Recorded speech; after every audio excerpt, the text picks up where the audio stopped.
안녕하십니까. 오직 눈 성형 하나만 20년간 연구하고 시술하는 이희문 성형외과원장 이희문입니다. 자, 그 어디에서도 볼 수 없는 다양한 눈 성형 사례들을 심도 있고 재밌게 분석해드리는 이희문 성형외과 TV입니다. 오늘도 역시 제 환자분 사례인데요. 이분이 저한테 오신 이유는 젊은 분인데 눈이 느끼하고 매섭다, 그런 것 때문에 저를 찾아오신 분입니다. 그런데 일단 우리가 눈에 띄는 게 아웃폴드 쌍꺼풀이 눈에 거슬립니다. 지금 눈 앞쪽을 보면 이렇게 아웃라인으로 빠져 있는데요.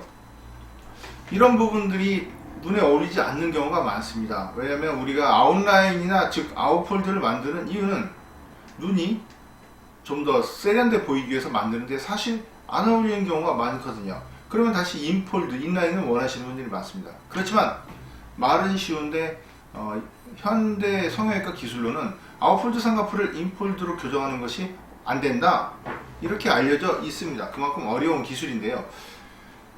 앞트임 재건, 앞트임 복원과 같은 시술이 있지만 그 방법으로는 흉터가 많은 경우가 아니라면 오히려 더 흉터만 남기고 안 하는 일만 못한 경우가 많습니다. 그래서 제가 이제 수술을 한 다음에 이렇게 인폴드로 교정한 사례를 보고 계신데요.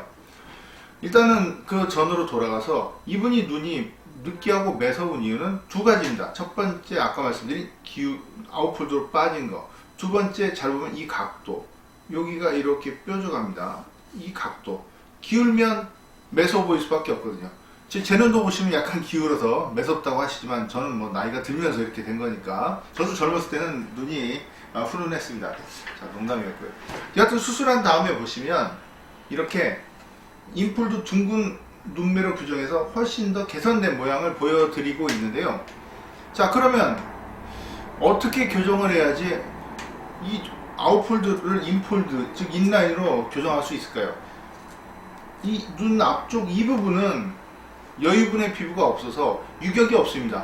여기를 절개해서 뭐 당겨서 봉합한다, 선을 다시 만든다, 이렇게 뭐 아웃폴드로 빠지면 조금 안쪽으로 선을 만들어서 이렇게 어떻게 당겨본다, 그렇게 시도했다가는 더 넓은 흉터와 아웃폴드가 되기 때문에 좀 낭패를 볼 수가 있죠. 그래서 겸 있는 성형외과 의사라면 다시 절개를 하지 않습니다. 그럼 어떻게 인폴드로 만들 수 있을까요? 문제는 즉 역발상적인 부분인데, 뭐 제가 수술 기술을 전부 노하우를 다 공개할 수는 없지만 결국은 내안각이 이쪽으로 가야 됩니다. 피부가 못 오면 내안각이 가야죠. 이렇게 내안각을 보내면서 둥글게 교정하면 훨씬 더 나은 인상이 있죠. 자연스럽고 초롱초롱한 눈이 됩니다. 원래 이분이 눈이 그렇게 아주 크고 예쁜 눈은 아니지만 보시면 기운 아웃폴드보다는 인폴드 둥근 눈이 훨씬 더 또렷하고 눈도 커 보이고 한국적인 그런 이미지를 만들어낼 수가 있는 것입니다. 자, 오늘 이렇게 그 어디 가도 쉽게 고칠 수 없다는 아웃폴드 흉터 있는 내안각을 인폴드, 즉 인라인 흉터 없는 그런 자연스러운 눈으로 교정한 사례를 설명드렸습니다. 시청해주셔서 감사합니다.